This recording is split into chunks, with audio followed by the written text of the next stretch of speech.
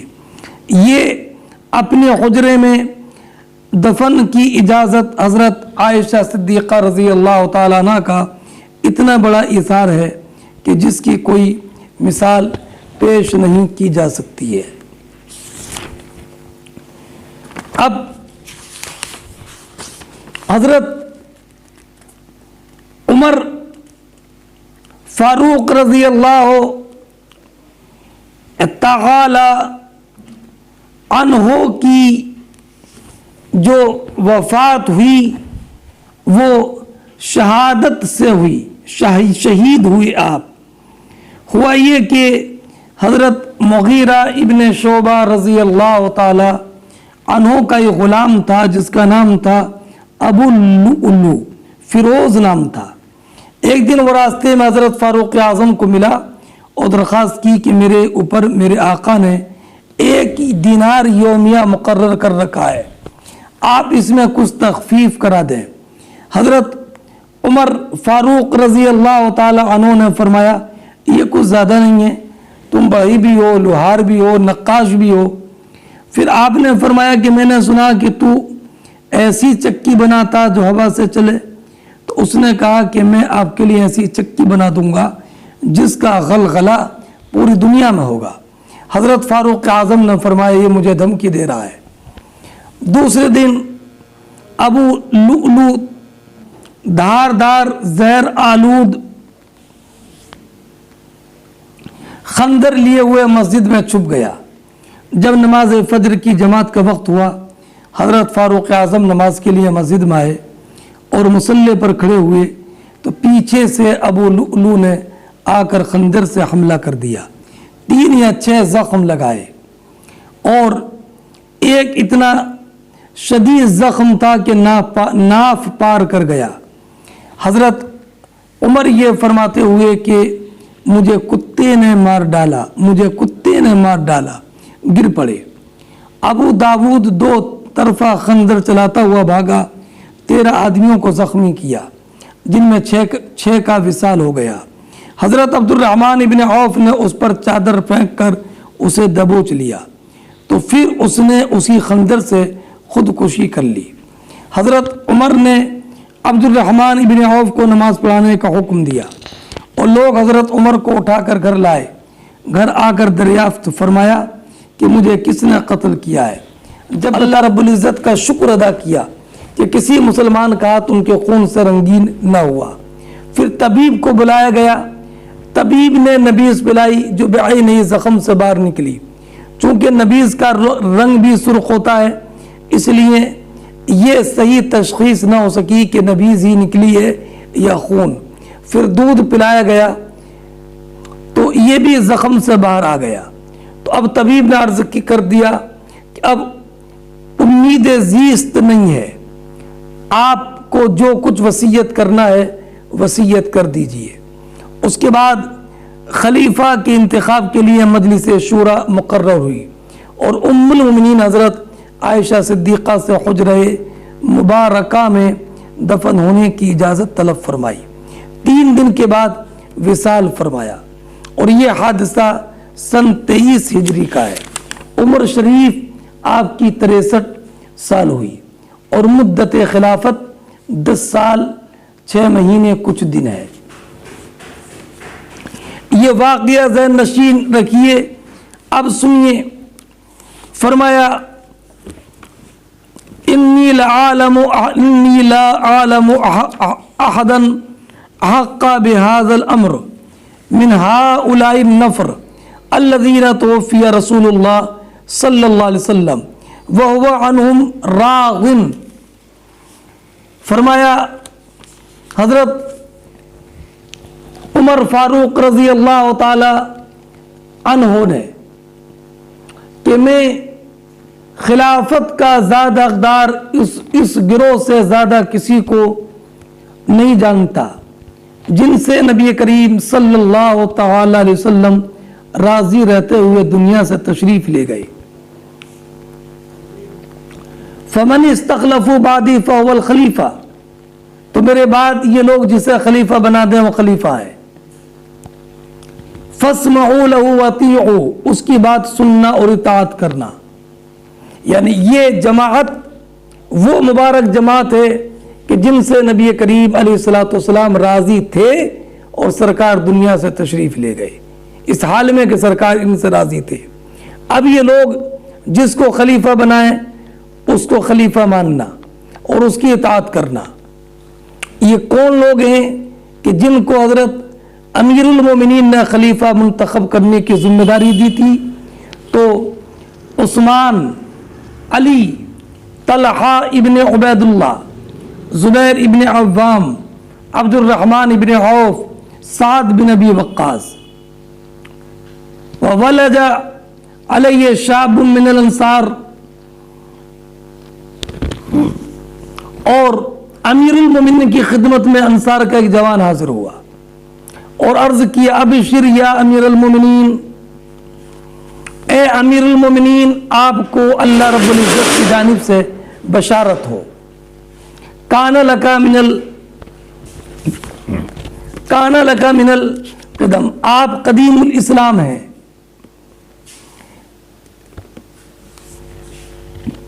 آپ قدیم الاسلام ہیں. تو کان لکا من القدم یا من القدم، آپ قدیم الاسلام ہیں یا آپ کا اسلام میں جو مرتبہ ہے وہ آپ جانتے ہیں. ثم استخلفتا، پھر آپ خلیفہ بنائے گئے. فعدلتا، تو آپ نے عدل کیا. ثم الشہادہ، پھر ان سب کے بعد آپ کو شہادت نصیب ہوئی. آپ کتنے خوش نصیب ہیں کہ آپ قدیم الاسلام بھی ہیں اور اس کے بعد آپ خلیفۃ المسلمین مقرر ہوئے. تو آپ نے عدل سے کام لیا اور پھر آپ کو اللہ نے شہادت کا درجہ بھی عطا فرمایا.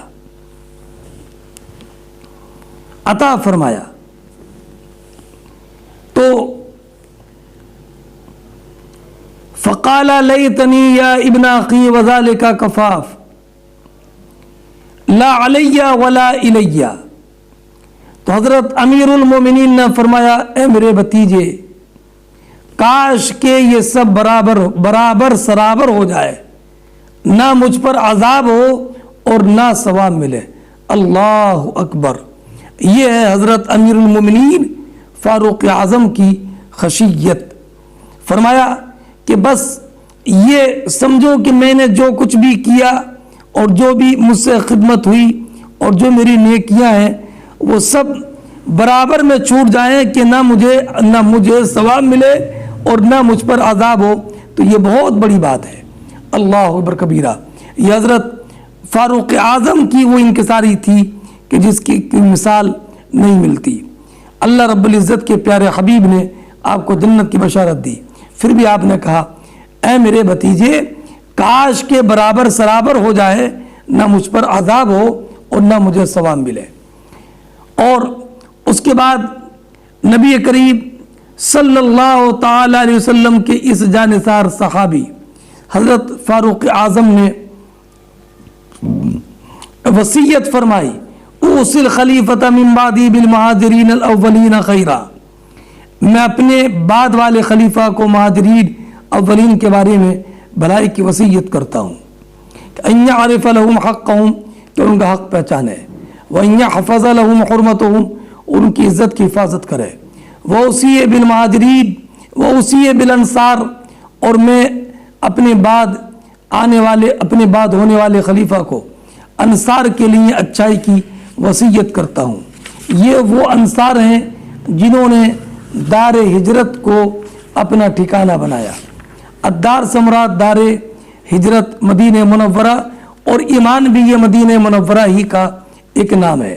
اور یہ معنی، یہ اگر ایمان سے مراد وہ ایمان ہو تو پھر یہ ہے کہ اجابوا الی الایمان، وہ انصار جنہوں نے ایمان قبول کیا۔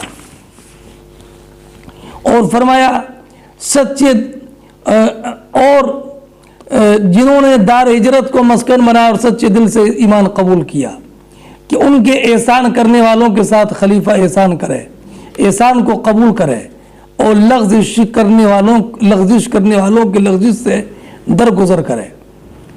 اور اللہ اور اس کے رسول کے ذمے کی وصیت کرتا ہوں کہ ان کے ساتھ کیے گئے عہد کو پورا کرے۔ وَإِن يُقَاتِلَ مِن وَرَائِهِمْ، اور ان کی حفاظت میں لڑے۔ وَلَا يُكَلِّفُ فَوْقَ طَاقَتِهِمْ، اور انہیں ان کی طاقت سے زیادہ تکلیف نہ دے۔ مہاجرین اولین سے مراد کون ہیں؟ تو ایک قول یہ کہ وہ حضرات ہیں جو غزوہ بدر میں شریک ہوئے، اور ایک قول یہ ہے کہ مہاجرین اولین سے مراد وہ ہیں جنہوں نے دونوں قبلوں کی طرف نماز پڑھی، اور تیسرا قول یہ ہے کہ جو بیعت رضوان میں شریک ہوئے، جن کی تعداد 1400 یا 1300 یا 1500 ہے۔ عن عائشہ باب ما ینہی من سب الاموات، یہ باب اس بارے میں کہ جو مردوں کو برا کہنے سے منع کیا گیا ہے۔ فرماتی ہیں حدثنا آدم قال حدثنا شعبہ عن الأعمش عن مجاہد عن عائشہ قالت کان النبی صلی اللہ علیہ وسلم قال النبی صلی اللہ علیہ وسلم لا تسبوا الاموات فإنهم قد افضوا الى ما قدموا۔ فرماتی ہیں حضرت مجاہد عائشہ صدیقہ رضی اللہ تعالیٰ عنہ سے روایت کر کے کہ نبی کریم علیہ الصلوۃ والسلام نے فرمایا کہ مردوں کو برا مت کہو، کیونکہ انہوں نے جو کچھ آگے بھیجا تھا اس کا بدلہ پا چکے۔ الاموات پر لام عہد خارجی کا، اس سے مراد مسلمان مردے ہیں جو فاسق مولد نہ ہو، اس لیے کہ دوسری دلیل میں اس کی دلیل یہ ہے کہ دوسری حدیث میں سرکار نے فرمایا اذکروا محاسن موتاکم وکفوا عن مساویہم، اپنے مردوں کی خوبیاں بیان کرو، ان کی برائیوں سے منہ بند رکھو۔ اور فاسق معلن کے بارے میں یہ ہے کہ اگر فاسق معلن کے فسق کو بیان کیا جائے تو غیبت نہیں ہے، ایسے ہی فاسق معلن میت بھی کہ اس کا ذکر کرنا یہ بھی غیبت نہیں ہے، غیبت نہیں ہے۔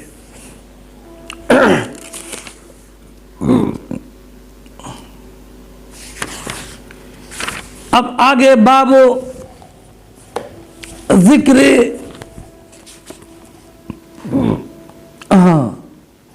اب رہا یہ معاملہ کہ فوت شدہ مسلمانوں کو برا کہنا ممنوع ہے، تو پھر اسماء الرجال کی کتابوں میں ضعیف اور موضوع راویوں کی بکثرت برائیاں مذکور ہے، حالانکہ وہ بھی تو فوت شدہ مسلمان ہیں۔ تو اس کا جواب یہ ہے کہ ان برائیوں کا ذکر ان کی اہانت کے لیے نہیں کیا جاتا، بلکہ اس لیے کیا جاتا کہ تاکہ ان کی روایتوں سے اعتراض کیا جائے، ان کی روایت سے کسی عقیدے کا اثبات نہ کیا جائے، اور نہ کسی چیز کی حلت یا حرمت پر استدلال کیا جائے۔ باب و ذکر شرار الموتا، بدترین مردوں کا ذکر کرنا۔